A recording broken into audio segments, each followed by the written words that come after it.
Welcome to Offshore Explorer. I'm Scott Dodgson. Today I'm talking about fugitives.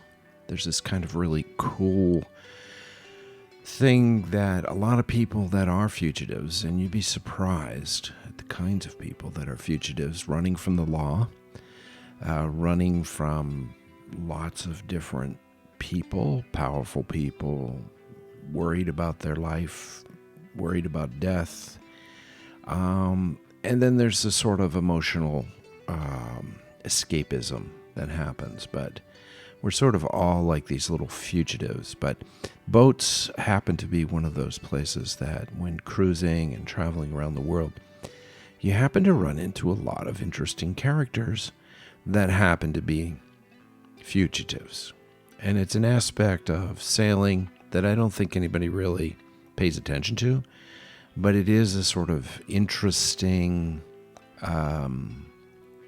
facet, I suppose, of sailing.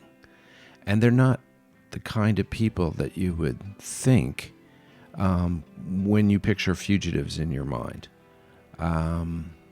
So anyway, let's get started on the show itself.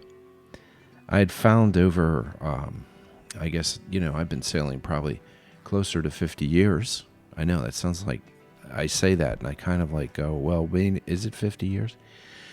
Well, it's actually probably more than that. But I've been sailing literally all my life. I've had a few breaks to go do other things, which is good. But for the most part, I've been sailing about that long. So I found in those 50 years that the world is full of strange and wonderful things and people, and fugitives of all sorts gravitate to boats as a way of hiding from authorities. I know a little bit about this fugitive status. I was a fugitive myself, not wanted by the law, but I was so emotionally disconnected, my head put out a warrant for my heart. There is this beautiful disconnectedness about sailing. Ocean as far as the eye can see. And I have met and been absolutely surprised by sailors who turns out to have been fugitives from the law. I met Amos Hardy on the dock in Puerto Vallarta. I was coming into the slip from Cabo San Lucas after a very rough, windy, rainy couple of days across the mouth of the Gulf of California. I stood off in the bay while a squall roared through, pushing the boat back out to sea. I mean, it was intense. The squall lasted for about 30 minutes. The deck was like pristine clean, washed away from all the rain. The salt was gone. It was just gorgeous. And, the water just poured out of the gunnels and then the tropical sun came out and the whole place was like just this natural, like steam bath. I found this slip and where I was going to stay for a couple of days on this trip that I was making. I was going from, in this case, I was going from San Diego down to Polynesia. And I was going down the coast, stopping along the way. The plan was to go all the way to Ecuador and see if we could get a permit to go out to the Galapagos Islands with the boat, which you have to have a permit or they won't let you go out there. Otherwise, if we didn't get the permit, it'd be a straight shot out to Polynesia with the current, with the wind, and the trades, and it would be just a beautiful, comfortable sail. So as I was coming into the dock, there was this guy who jumped off his boat, and my mate Alex was ready with the lines at the bow, and the fenders were down to the port side of docking. And that's when I saw Amos for the first time. He hustled off a 32-foot bayliner to catch our lines. He was dressed in a white business shirt, unbuttoned to the third button from the top. His shirt hung over his naturally big-ass belly, and he wore pink, I guess, pink bathing suit trunks or whatever. He was not an athletic figure. He never was. He was more pear-shaped, and he had black loafers on. Now, this isn't the kind of outfit that you would expect to see from somebody on the dock in Puerto Vallarta or pretty much anywhere, unless it was somebody bolting out of work to get on their boat, and they were going to change once they got started.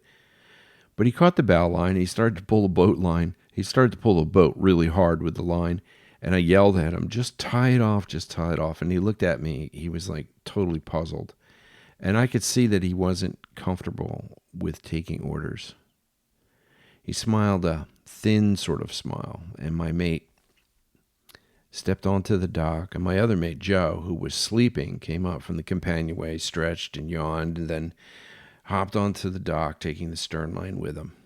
We kissed the dock so gently, and Amos let out a cheer. "Well done, Captain. I'm American." I greeted him and I thanked him for helping with the lines. He seemed like a really nice guy. And he goes, "Where did you come from? Where was I going?" The whole 50 questions kind of thing going on. And he said, "I hope you had a good trip down from the USA." And you could always tell a new traveler, especially Americans. They always seem ready to join other Americans. And I think they find the foreign experience a bit taxing. It's just like this comfort zone. Americans aren't alone in this behavior. The English do the same thing. The Italians, maybe a little bit. The French could care less if another Frenchman is over there, but they'll pay attention. But Americans are really enthusiastic about, getting together with other Americans. It's just a weird observation I've made. But in any case, Amos invited us over to his boat for a drink. And, we were just happy to be on the dock. We had a rough ride down from Cabo. And Amos started to spin this story about his trip down the Baja. He drove his 32-foot Bayliner from Los Angeles. And as he was telling his story, he was running his hands through his thinning hair. He was a stressed out man trying to be cool, trying to make a connection. And Alex told me later he felt sorry for Amos. He was way out of his element.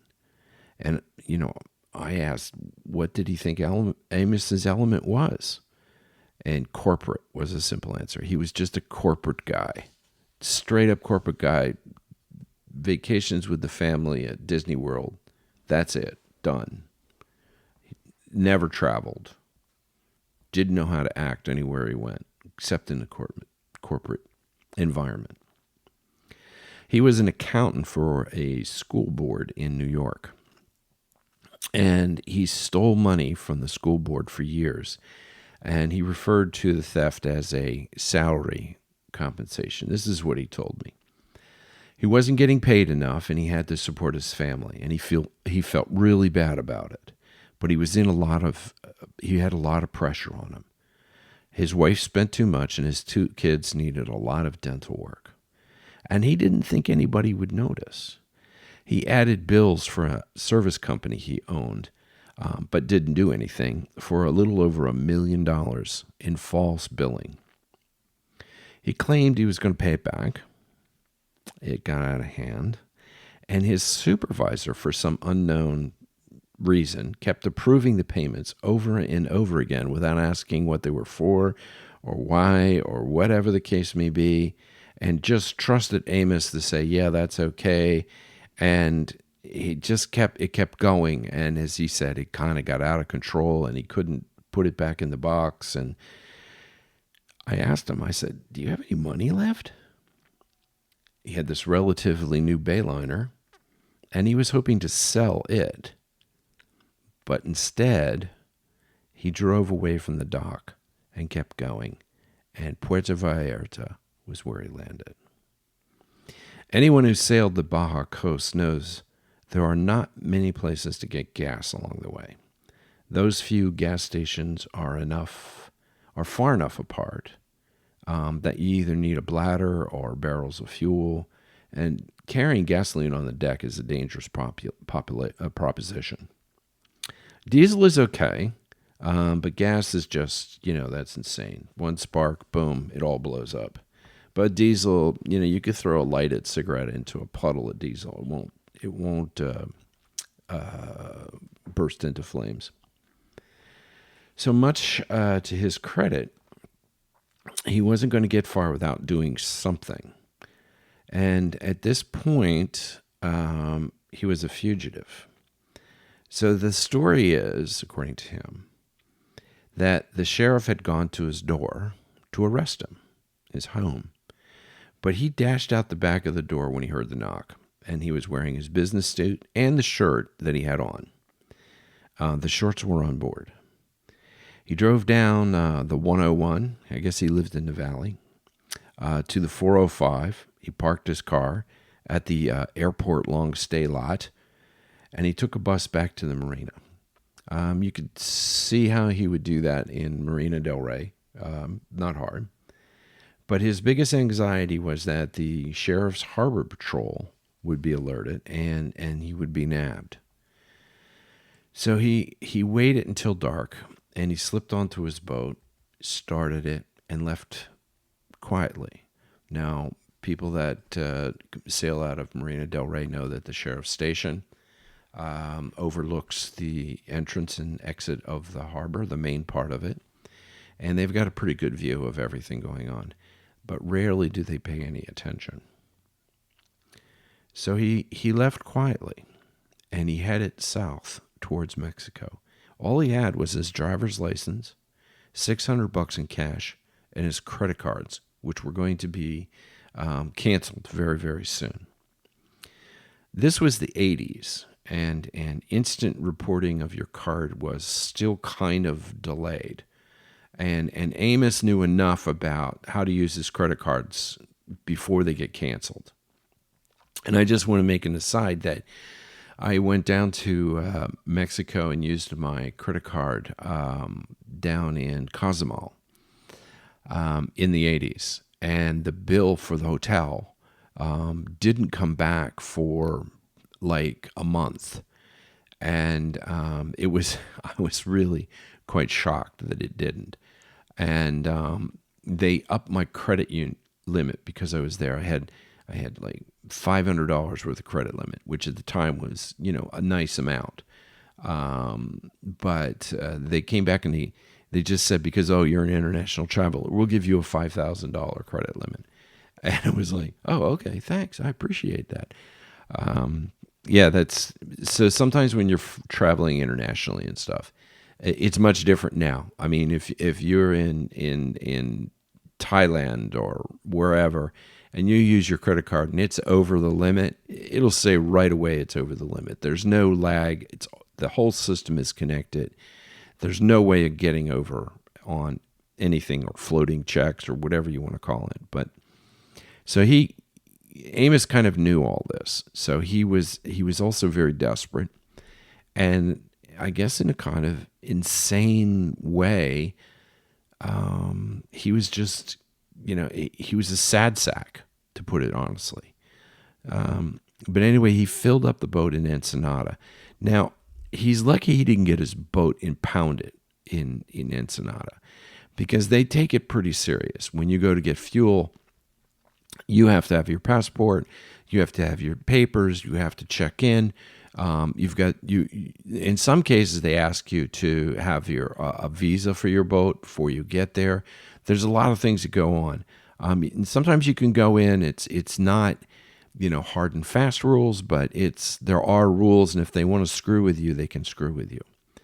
So I guess he figured he's coming in with his driver's license to fill up his boat, and he tells the guy that he got off course. He had mechanical trouble because the U.S. border is not very far from Ensenada. And he didn't know he was in Mexican waters, and he needed fuel to get back to San Diego. So this was a sort of plausible excuse. He got his fuel, and he made it down to Turtle Bay, but he arrived literally on fumes. Now, the range of this boat, this Bayliner, at 10 knots is about 340 nautical miles, according to the brochure. And Amos told me he was praying all the way. What God he prayed to, I have no clue. But it was obviously a God that was quite forgiving. The next leg he had to do was to fuel in Mag Bay, in the little town of Santa Maria.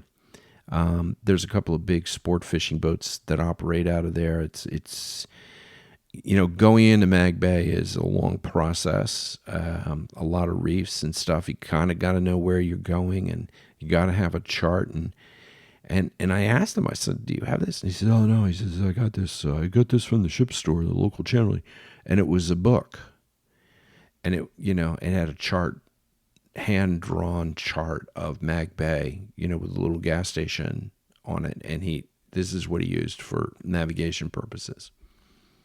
It's amazing that he didn't run over a reef. Really, truly amazing. But sometimes, ignorance can be lucky. So he made it all the way down to Cabo San Lucas. He came in, he filled his boat up using his credit card again, and he went up to a broker's office, and the broker was an expat American. Some of you have been down there and know who I'm talking about. And he talked to the broker about selling his boat, and because he wanted to, get some dough. He thought he made up all sorts of stories about, he thought he could get a better price here and this, that, and another thing. But it had nothing to do with the fact that there was a warrant out for him. But the broker checked the boat out, because he would have taken the listing, and told Amos that, look, this boat and you are wanted by U.S. law enforcement. And the broker was really nice. I guess he felt sympathy for Amos. And he says, look, I have to go down to tell the harbor master, if he doesn't already know, that we have to impound your boat. So he sort of looked at Amos and said, hey, look, get on your boat and go. Good luck. So Amos ran down to the boat, got in the boat, and he drove the boat in the direction of Puerto Vallarta. Now, Puerto Vallarta is pretty far from Cabo San Lucas. And his boat ran out of fuel about 50 nautical miles off the coast of Mexico. I don't even know if he was in the right direction. He knew he'd hit land if he kept going. He literally drifted for a couple of days. And he told me that he confessed. He confessed to God. He confessed he was wrong. He prayed. He promised he would turn himself in, that he would take his medicine. He swore on his knees, looking up at the heavens as the boat was tossing on the ocean, I couldn't be a fugitive from justice. I can't abandon my family. I have to turn myself in and face the music. And at that moment, a Mexican fishing boat came along to see if he needed help. And they towed him all the way to Puerto Vallarta. His prayers were answered. Sort of. The fisherman offered him a good price for the boat. And he thought, okay, he needed the money right away. Half the value of the Bayliner was better than nothing at this point, given that the warnings had gone out to every port and police authority looking for this specific boat. This all happens really fast. If somebody steals a boat and it's registered, there's a network of marinas. They all get faxes with pictures of the boat, all the statistics and everything to say, hey, you see this boat, call this number, send us an email. We'll be right there to, grab it. And this happens all over the world. And it's not a perfect system because you can get over on it, but it is a system that is in place. So when I sailed up and docked my boat, he was actually waiting for the fisherman to come back with his money. And I asked him, I said, "Did you get your money?" And he says, "Yes." And there was like this smugness about him. This affirmation was smug. Oh, that's great, isn't it? And I couldn't tell that maybe he didn't get the money, and we were having dinner at the time. He had taken me out to dinner, and I wasn't even sure that he could afford dinner. Then he hit me with this bomb.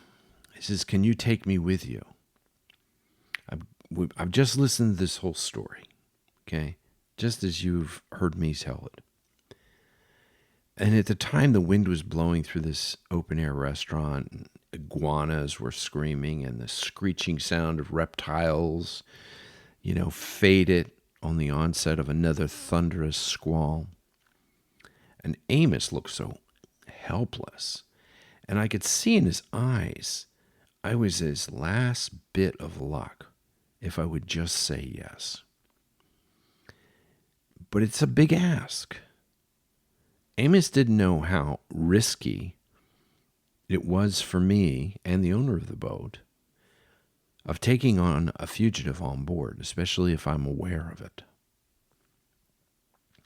Our side could lose, virtually everything. I would be jailed. The boat would be impounded. It would be a big kerfuffle. It would take a long time to get it sorted out, and it would be ugly. So I leaned over to the table with all the dishes, steak bones, chewed steak gristle, half-empty glasses. And I whispered to him, I said, "Go home. Be with your family. You're young, you do your time, do whatever it is, get it over, restart the whole thing, go from there." And that big, round, sunburned cheeks, they just glistened with tears. I don't know if he was relieved or what. But he choked, and he coughed, and he gathered a deep breath with a wheeze. And he asked, "I'm not good at this fugitive life, am I?" And I kind of shook my head. I said, "Well, you've been lucky, but not really." So I gave him some money for a plane ticket home and cab fare. I literally put him in a cab, and I sent him off to face his consequences. And I didn't hear about Amos for almost 20 years. And I saw in the newspaper, International Herald, I saw in the newspaper, I think it was in Greece at the time, and he was discovered running a dive charter business on a small island in Polynesia. He never went to the airport. He married a beautiful woman who had actually came from New York to dive. And he was recognized by a school board member when one of their friends was showing pictures of their dive vacation, and there he was. And they said, "That's the guy that robbed the school board." Now, fugitives have narratives. Some fugitives are running from other powers and not the law. And a fugitive that I quite liked and got to know quite well and knew that he was a fugitive all along, but I loved him anyway, was a guy named Teddy Rollins. He looked more Sicilian than most Sicilians. He said he was Irish, English, and Bostonian, as if Bostonian was some sort of genetic heritage. But he always wore a Red Sox hat tilted back on his head. He had this big black, super black hair and a big tuft of curls that sort of fell out onto his forehead, sort of like the pictures you would see of the statues of Adonis and all the rest of that stuff. He had these sort of deep set, and I mean this in the nicest, chocolate-colored eyes. And to look at him, you would see in those eyes like this sort of sadness and this sort of vulnerability. But make no mistake, he was anything but vulnerable. He was a predator, and he was one tough son of a gun. I was in a cafe in Antibes, France, drinking coffee and going through the Herald looking at the American news, and I was reading the box scores. I learned to read box scores from my grandfather, who was a sports writer. I could recreate the game in my head. Now, the Phillies are my team, for better or worse, and they lost last night to Pittsburgh 2-1. They lost the lead in the eighth because of a hit batter by a rookie reliever. The next batter hit a double, driving in one run, making it 1-1. And with the pitcher batting, why was the starting pitcher, still batting in the eighth? I don't know. But I found in the box score from the day before that they had played a doubleheader. And both doubleheaders went extra innings, and they're in a pennant race. And so they used everybody except for this guy, and he had to take the ball and go all the way. He had to go the distance. And this I get from the box score. So the pitcher hits a single, drives in a run, and the final score is 2-1. At that moment, I felt a shadow fall over the paper. With the sun at his back, he stood over me like a gangster in an Italian spaghetti western and said, "Who you rooting for?" I said, "I'm a Phillies fan." He said, "Good." In a guttural good, exhaled like the air from a punch in your gut. "If you were a Yankees fan, I wouldn't be your friend." And he sat down across from me. "You from Philly?" And I said, "Yes." And he launched into the story about driving to Philly in a school bus with his band. He played guitar. Now, his thick, hammer-like fingers made me doubt the truth about the statement, but later I found out that he was actually a pretty good player. They were on their way to Florida, and when they ran off a road, I guess it was I-95 in a snowstorm, and it happened that the bus ended up in the middle of a cloverleaf off the highway, and it was stuck in the mud and in the snow. So they grabbed their shit and they walked over to a Holiday Inn, as it was right off the freeway. They left a note that they would be back after the storm. They stayed in this Holiday Inn and played in the lounge for a week because the band who was supposed to play was stuck in Altoona because of the snowstorm. So Teddy would go on and on with these stories. They were mostly really funny. And there was always this drugs, rock and roll, and mishap kind of stuff that went along with it. And to read Teddy, you have to really read him. He's telling you the truth. The truth just happens to be under all these crazy stories and these details. But if he liked you, he would be your really super loyal friend. And he is today still a loyal friend. But if he didn't like you, you could be pond scum, he wouldn't care. So discerning the truth about Teddy was sort of like reading a box score in a baseball game. It took a lot of work. The information was there, and names, positions, innings, hits, types of hits, runs scored, RBIs, innings pitched, etc. But the truth, as much as I could discern after hundreds of hours of hanging out with Teddy, was something like this. And this is why he was where he was. Teddy grew up with a kid nicknamed American Express because he was welcomed everywhere. He was the son of a notorious gangster, and Teddy got sucked into that world. Teddy had started a construction company to build houses in the Boston area. He was a master cabinet maker. He was an excellent cabinet maker. Still is. He was so good with wood that he was building cabinets for mega yachts, passerelles, you name it. He could build anything on the boat, and the finish quality and work that he was doing was just is the highest of standards.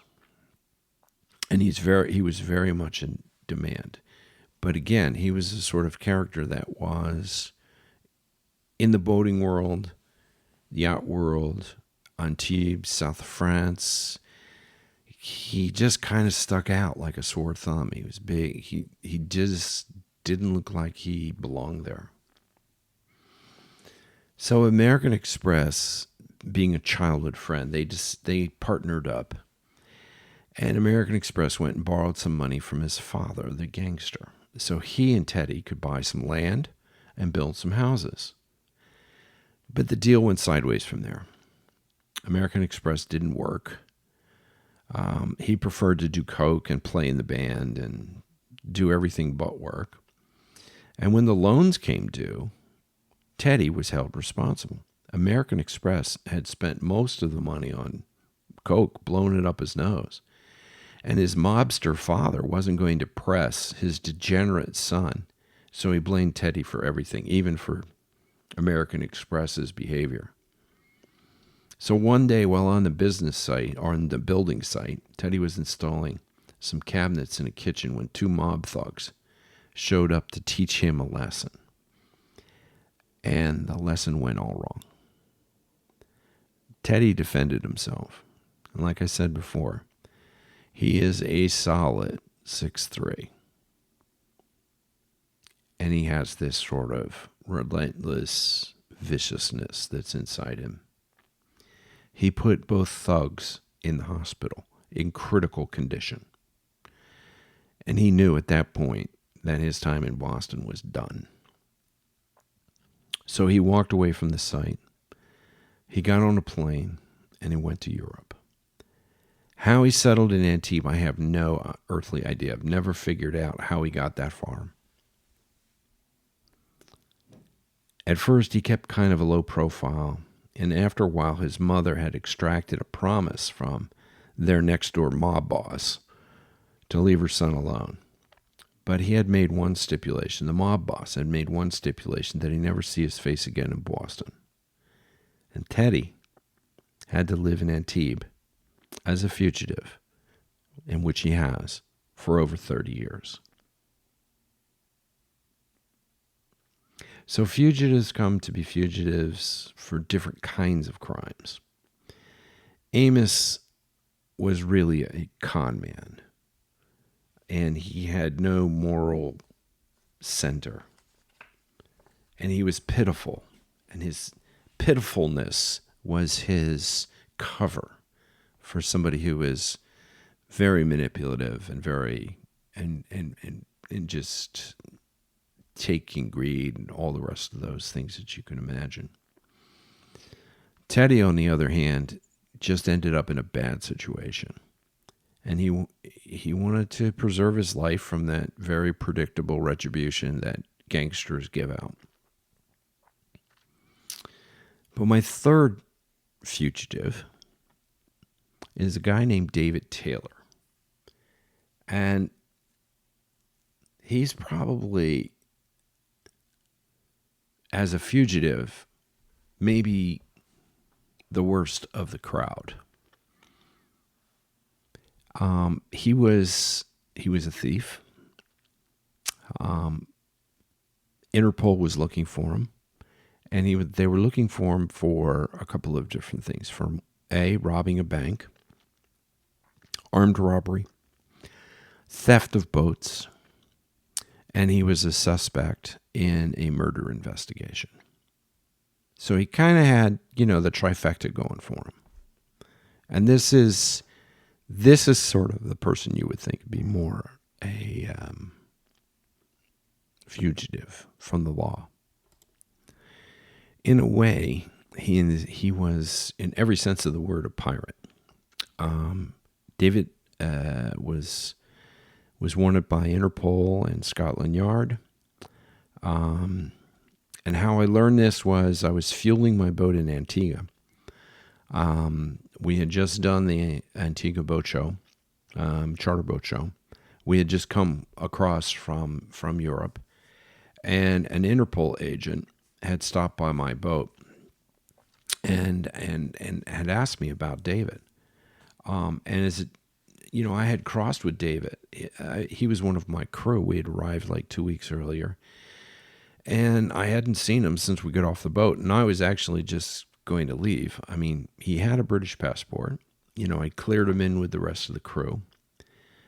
And the Interpol agent, who was a Belgian man, who, again, looked like a policeman with his black dress shoes and that were slightly scuffed, and his low heels, and a tie and a sports jacket that was never in style, no matter what he thought.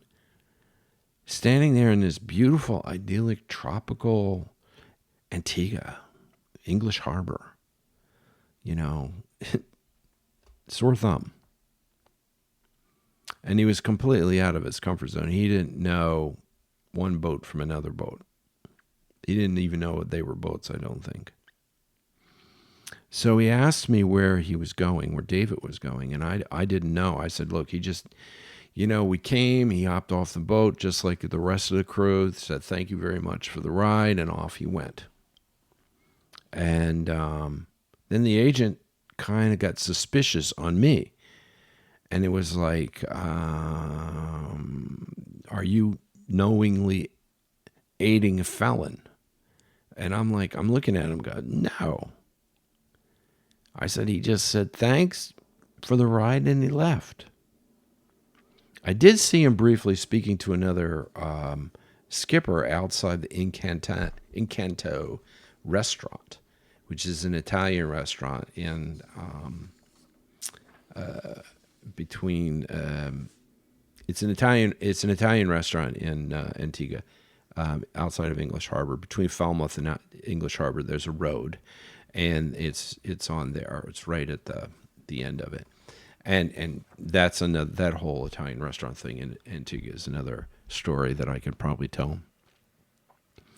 But the agent wanted me, to try to give him more information, which I didn't have, and then he told me, just to kind of shock me, that David was considered dangerous. I had spent just a month and a half with the guy, and I didn't see it. I didn't see that coming. In the yachting world, there's lots of people wanting to escape from the world. Lots of 20 or 30 somethings who started down the corporate path only to get frustrated with their progress and take a hiatus, crewing and traveling around the world. And David seemed like that sort of guy. He was clean cut, blonde hair, blue eyes, 5'10", athletic build, quick with a smile. He's a perfect crewmate. And he matched the agent's description of David. And I could see David in a corporate setting. He was very bright. He was very articulate. He spoke fluent French and Spanish. He was well educated. And as he and I had discussed, and he said this funny thing. He says, I'm as well educated as the English school system would allow a coal miner's son. I'll never forget that line. And David was a good sailor. He was, you can always tell, you can tell really fast experienced sailors. They take to the task of trimming a sail or hoisting the anchor or helming. I knew David was my kind of people. I came from Wales. Some of my family came from Wales, and my great-grandfather was an orphan from the Isle of Man. He was from a Welsh family. They had died, and he was an orphan, and a Dutch family had come and adopted him. And basically, the adoption was just to get him out of England, and they brought him to America. And he was an indentured servant until he was like 25 years old. and they were in the coal mining business in Scranton. And like, other kids from working backgrounds, he ended up being pretty savvy. And I think, David was pretty savvy in the ways of the world, where his classmates from upper income families were not. So he was ahead of everybody in that regard of really knowing, the ins and outs, being able to read people, having good street sense, and all the rest of that stuff. He did speak to me about having a daughter, and he was really sad. I could see that he was emotionally sad, and I knew I wasn't being hustled when he said this, because he didn't really hustle me. He just shared being a sailor in the ocean for like a month and a half. I picked him up in Rhodes, Greece, when I was looking for crew to go to the Caribbean, and there wasn't very much crew at that point. The season had ended. People had sort of gravitated back to their places. And he just jumped at the chance and came on board, and, it was cool. I've done a lot of crossings, and finding competent crew is a real major task. I've tried agencies. I've gotten lots of people, and I've gotten mixed results, to say the least, and more negative results than positive results. I like picking up guys, and sometimes girls, with enough competence and kindness in their hearts and eyes, and personal responsibility to stand watch while I get some shut-eye. Because basically sailing the boat a long distance is a pretty boring thing. You just don't want to run into stuff. That's kind of the main thing. You don't want to run into other vessels. You want to keep it all on the up and up. And, just that's your job. If there's some sail trimming or stuff, if you can do that, that's great. If not, okay. If there's a storm coming, yeah, great. I'm going to be up. All right. I'm the guy, and I'll be taking care of all the big stuff. But if I have somebody like David, who was super confident, I really could rest. I could just really go into a deep sleep and not worry about it, because he was every bit as competent as I was. And he asked all the right questions. And I used to always speak about him like as an illustration of my supermate. And I guess over all these years, I've probably trained 40, 50 mates, maybe more. I couldn't tell you. A lot of people have done their time, and I've worked with them and taught them stuff about sailing and managing boats, all sorts of boats, yachts, sailing power boats, sailing yachts. So there's a bit of a legacy there. But the stories about, and there are plenty of stories about men whose lives are completely wrong on land, and they go out to sea and have a wonderful, productive life. They could be like the worst people on land, bank robbing, thieving, murdering people, but, they can also be a perfect sailor. And that isn't an unusual story through history. If you look at a lot of, tales and stories, and, people fall into this sort of fugitive thing, pirate thing in some cases, not because they're bad people, but just because circumstances sort of drove him in that particular direction.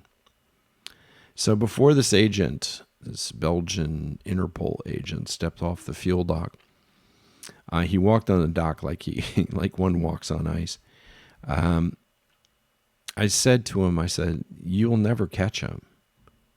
And the agent nodded to me, saying, "We will." So the years passed. And, I was going back and forth across the Atlantic. I was chartering in the Caribbean, chartering outside of in Turkey and Greece and France and Italy, and just moving back and forth, and quite happy at the time to be doing that. And I had taken the boat down to Chigaramas and Trinidad, and I was having some work done on the boat. and I just happened to be the boat just happened to be in the slip, and I was standing on the back. I don't know. I was fussing with the lines as I usually do, and I looked up and I see this catamaran moving along, and I mean, this is years later. This is like maybe 8, 10 years later. And who do I see but David? He's just helming the boat.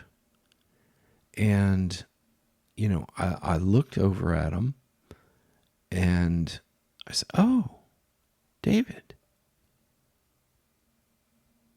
And he just looked at me from a distance, waved, and just kept on going. It was like the weirdest thing, and so that was like the of seeing him just sort of disappear. But it was his narrative. It was his narrative to stay free, and from what I gathered later, is that he was making a living, moving boats around. He spent a great deal of time in Colombia and Venezuela, in Central America. He didn't really have to worry about Interpol and the authorities so much down there. And he sort of created his own life, a new life. And ironically, I met his daughter. We had been talking about.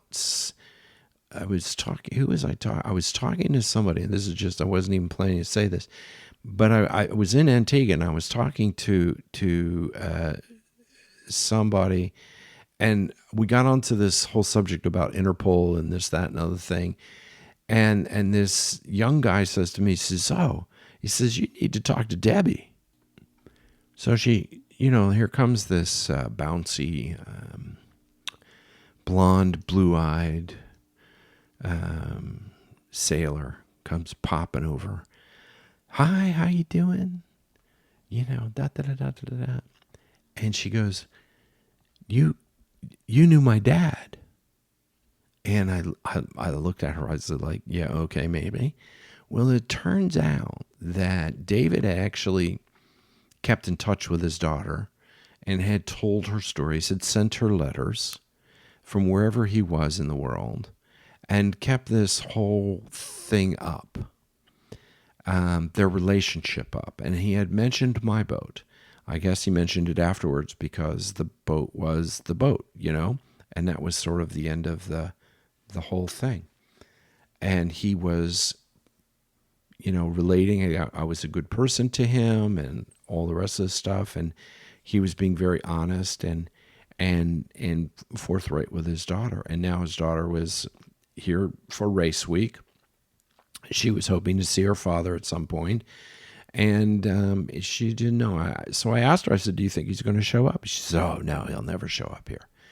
She said, I'm actually going to go to Colombia, and I'm going to hang out there for a while and see if he shows up. I don't know where he is." I said, "Okay, cool." And that was sort of the end of the conversation. And the disconnectedness in my heart was also, in a way, family, being away from family, sort of pushing family away is more or less the key topic, and end up, embracing this life as a sailor and becoming like the other fugitives, more or less. My life as a sailor was a good life. It was a perfectly good life, and it lasted and has lasted for many, many years.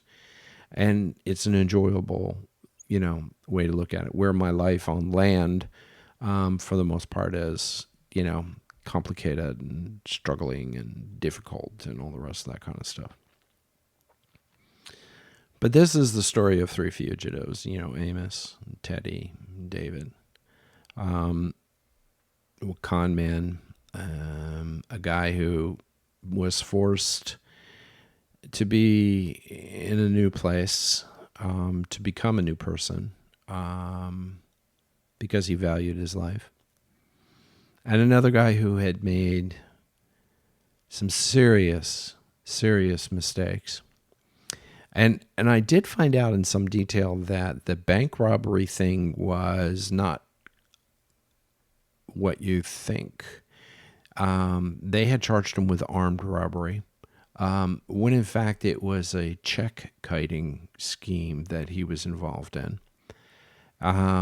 The murder thing was dropped, and he of course he was, guilty of stealing boats. And from what I understand, he had stolen quite a few. And I know that he's, in my lifetime of seeing him off and on, that he had stolen plenty of boats and actually had made a living at it.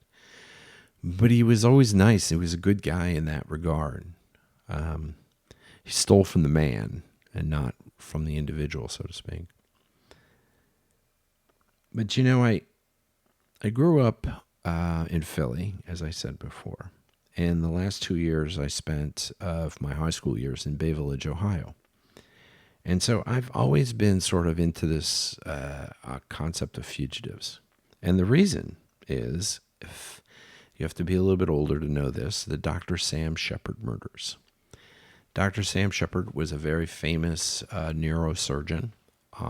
He was accused of murdering his wife. He said he didn't do it, that a one-armed man had done it, and he had struggled with him, and he ended up going to prison. And it was you can't imagine, it was a national story, huge story, sensational story. And not to get too much into the whole sadness of Dr. Sam Shepard's life, but in any case, he did go to jail. He got out of jail. His entire life was ruined because of this situation, but they had made a television show starring David Jansen, and it was called The Fugitive. And then later, they made the movie with Harrison Ford called The Fugitive. And all of this stuff happened a couple of doors down from where I grew up. So it's a very sort of touchstone subject for me. But I hope that you're careful when you're out there and you're meeting people. You never know what people are going to, what their histories are. You don't know what their narrative is, what their true narrative is. And there's always something. I had a girl who was a chef that had written a couple of movies. And I had another girl that I knew very well that she wrote a few books and was actually quite a famous children's book author, but never said anything. So there's some good stuff that comes from that and some bad stuff. But anyway, I'll leave you with the Fugitives today. And thank you for listening. Please like and share. The music up front is Paulette McWilliams. The other music is by our friend Tommy Twang. And thank you very much for listening. Go to offshoreexplorer.org and leave me a note. I'll be happy to answer it. And I'll see you next week. Thanks for listening.